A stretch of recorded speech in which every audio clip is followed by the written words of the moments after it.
During a summer heat wave, a series of intimate encounters interconnect the lives of 10 New Yorkers. One hot summer day in New York City, Julie enters a clothing store and immediately changes into the dress she purchased. Then, she stops by a hair salon for a quick styling session before proceeding to her final destination. Eventually, the nervous woman arrives at the apartment of her former anthropology professor, Adam. Julie wanders around the apartment while the man watches her curiously. After the pleasantries, the woman confides that she's never made love and adds that she wants him to be her first intimate partner. Adam says she needs to give the decision more time, so she states that the Babylonians believe that a man who rejects a woman who gives herself willingly receives bad luck. To humor her, the professor asks if she's free on Saturday, so she insists that today's the perfect day and she'll find someone else if he declines. Moments later, Adam lowers the blinds, unbuttons his shirt, and unzips Julie's dress. She stops him for a second, grabs 2 Kabbalah bracelets from her bag, and asks him to tie one on her wrist. After she ties the other one to his wrist, he finds the practice amusing, so she tells him that he doesn't have to keep it but strongly advises against cutting the string. After Adam removes the woman's dress, she asks him to play one song on the record player and says they can make love once it ends. While the music plays, the pair dances in the middle of the room. Suddenly, the blinds fall off the window, and the bright sunlight fills the apartment. Seconds later, Adam crouches down in front of Julie and removes her undergarment. Then they make love. That evening, the professor wanders around the city visiting his many lovers, but he experiences a performance problem every single time. Later that night, the man tries to remove the Kabbalah string from his wrist, but he leaves it on upon remembering Julie's warning. Eventually, he calls a friend who suggests he meet with a psychic who might be able to help with his intimacy problems. Soon, he meets with Erica, the psychic, and the woman lays tarot cards on the table. She reads them and deduces that he's the type of person who likes to conquer everything in all aspects of his life, including his career and women. Then, she realizes that he's there for help regarding issues in the bedroom and asks if he believes in curses. Adam says he doesn't, but desperately wonders if she knows how to help him with his problem. Later, Erica helps the clothless client into an empty bathtub and tells him to slather a mysterious substance all over his body. Then, the psychic instructs Adam to wash it off so he can apply another substance to the sensitive parts of his body. After he does as he's told, she helps him out of the bathtub and tells him to close his eyes. Erica then instructs the client to imagine her performing a pleasurable act on him. Seconds later, the man realizes that the woman's method did the trick, and they proceed to make love. The next day, Adam wakes up and he smiles when the Kabbalah string falls off his wrist on its own. He sees Erica sitting at a table, and after an awkward good morning, he puts on his clothes and leaves the apartment. Later, the psychic texts her lover, a bike messenger named Jago, to set up their weekly tryst. That afternoon, the woman heads to an hourly rental apartment and takes the key from the man waiting outside the building. While the psychic places fresh sheets on the bed, Jago arrives and she admonishes him for being early. So Erica starts removing the sheets and the pillowcases because she thinks he doesn't want to respect the rules regarding their casual physical relationship.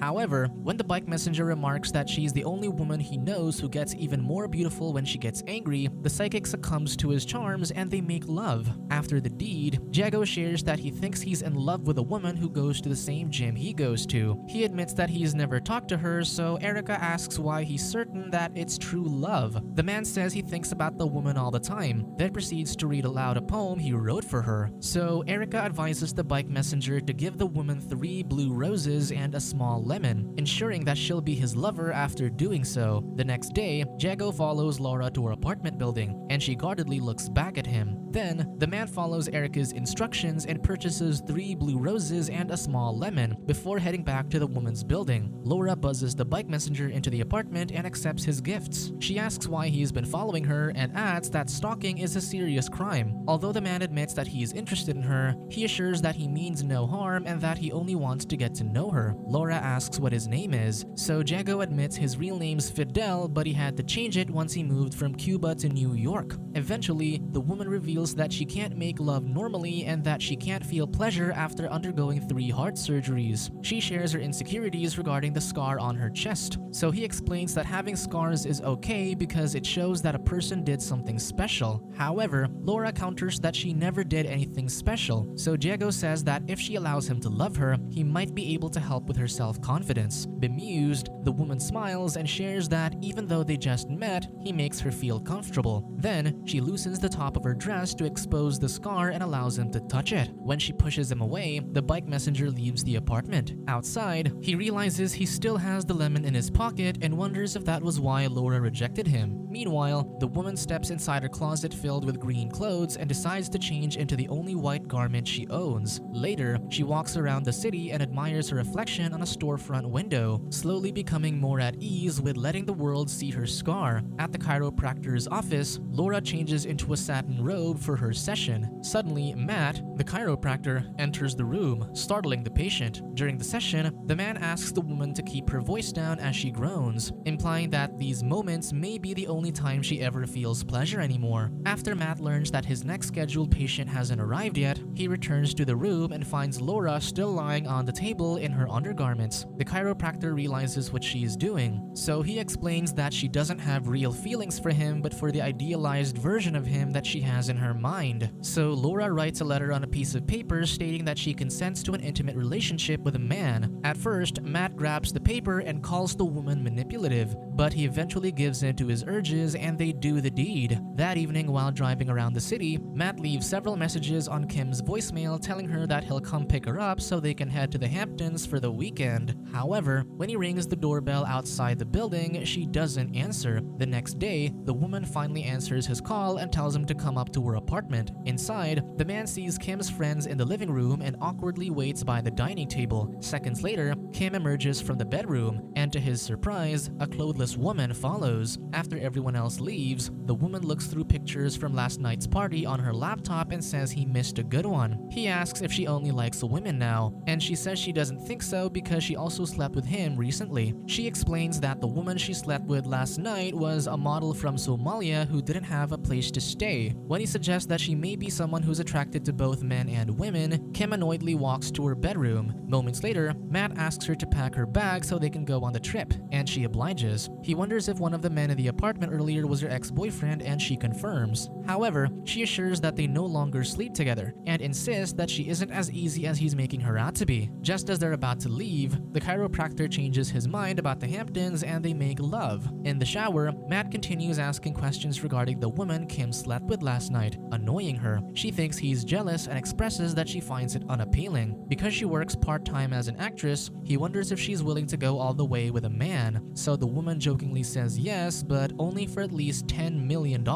Later that night, Kim, who works as a switchboard operator in a local answering service, speaks to a regular caller, Julian. When he says he wants to see her tomorrow because it'll be his last day in the city, she politely declines and explains she can't talk to him anymore because their phone call the other night lasted well over an hour. So, to keep her on the phone, Julian says he bought a copy of the play she is practicing for and offers to help her with her lines. Kim insists she has to go back to work and reminds the political speechwriter that he needs to be more careful regarding their services, especially if he wishes to run for office in the future. Julian scoffs and says he doesn't want to run for office because no one has to be a model citizen to do so. Then, he asks her to meet him tomorrow afternoon at a specific restaurant, but she can't give him a definite answer just yet. The next day, Kim recruits her model friend to pretend to be her because she remains unsure of what type of man Julian is. Minutes later, the man arrives and sits across from the model while Kim spies on the pair from another table. She realizes that he's quite good-looking, and when she sees her friend actively flirting with a speechwriter, she quickly becomes jealous. Eventually, she interrupts the pair and pretends she's the model's friend, Claire. After an awkward introduction, Kim excuses herself and leaves the restaurant. To her surprise, Julian follows her onto the sidewalk and reveals that he knows who she is, and they make their way back to the restaurant. After the trio does the deed in his hotel room, Kim asks how he knew, so he reveals that he recognized her voice. She wonders if he's lying to her, so Julian says he'd only lie to her if he had a good reason to. Later, the man's stuck in traffic inside a cab. Then Diego knocks on the window to deliver a package. Impatient, the speechwriter gets out of the vehicle to walk to his destination instead. As he enters the apartment, another client leaves, implying that the previous session just ended. Inside, he insults the conceptual art pieces decorating the space, so Alice, the courtesan, says she's been selling them quite well recently. After he enters his credit card information into her payment system, he says he's ready for the session. So Alice takes him to her special room where she performs shibari, tying the man up in ropes using intricate knots for his pleasure. After the session, the courtesan reveals that it was their last because she's shifting careers and opening an art gallery. Disappointed, Julian thinks it's a bad idea because she'll be making far less money and her past could be a PR problem. However, Alice says she won't keep her past as a secret and she'll use it to her leverage, adding that she might even write a book. Seconds later, the courtesan asks the speechwriter if he'd be willing to be her donor because she's thinking of having a baby. The man thinks she's joking because he's short, has vision problems, and has allergies. However, the woman believes he's the best genetic match and she loves the way he writes. Later, Alice heads to the gallery space she leased, takes her shoes off by the door, and happily twirls in the middle of the room. While lying on the floor, she receives a text message from a client asking her for one last favor. The woman explains that she is no longer a courtesan, but upon the client's insistence, agrees to the job of sleeping with his inexperienced son. That evening, she meets Sean, the unsuspecting client, and she introduces herself as Dominique. When she sees the man reading a book, she asks him to read her one random line and he obliges. Seemingly annoyed, Sean leaves the jacuzzi and moves to the sauna. Moments later, the woman follows him inside, so he asks if she just moved into the building. The woman lies and says she's only there for the weekend and that it's her first time in New York. When she thinks the man isn't interested, the courtesan begins doing stretches. However, Sean thinks the stretches mean the woman's getting bored of their conversation. Because he's worried his body might betray him and expose that he's getting excited, the man stands up to leave. Thinking this might be her only chance to seduce him without getting caught that it was a transaction his father paid for, Alice calls him back into the sauna. Later, Sean wakes up inside an ambulance with a bandage around his head. He realizes he has short-term memory loss after slipping and hitting his head. Then, he asks if they made love and she affirms. When they arrive at the hospital, the woman says she called his father. He wonders how she knew his father, so she lies and says she found the number on his phone. Before the courtesan leaves, Sean asks how their lovemaking went, so she assures him that it was great, much to his delight. Days later, the man's finally discharged from the hospital, and as he walks around the city, he gives away sunflowers to random women, brightening their day. Later, he helps his best friend Julie as she hangs her sheets on the apartment rooftop. She asks where he's been, and he explains that he had to stay in the hospital for 3 days after slipping and hitting his head. Moments later, Julie shares that she's finally done the deed, and he asks if she's in love with the guy. The woman says she thought she was, but realized that she wasn't after they made love. Then, Sean suggests that maybe they should do the deed, but she says it's never a good idea between best friends because it messes up the relationship.